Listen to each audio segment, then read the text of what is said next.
Welcome! In front of me I have Apple Watch Series 8 and I'm gonna show you how to factory reset this watch if you have the screen lock protection enabled on it.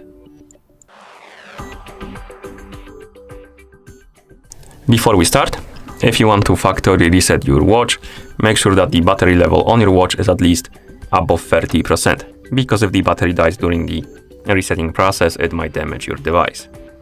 Also, this method only works if you have the screen lock protection enabled on your Apple Watch. And to perform this method, you will need to have the charger that was provided with your Apple Watch to continue. Okay, now let's continue with the reset. So, if you wake up the screen on your Apple Watch and it will ask you to enter the code to unlock it, you will need to press and hold the side button and keep holding it until you see the emergency menu, this one.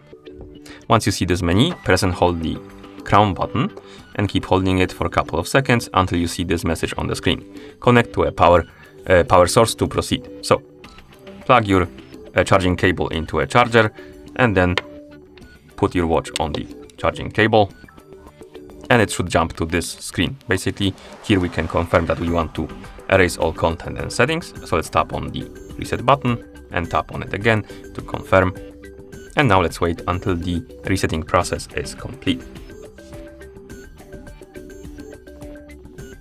And once you see this animation on the screen, it means that the factory reset is complete. Thank you for watching. If you found this video helpful, please consider subscribing to our channel and leaving the like on the video.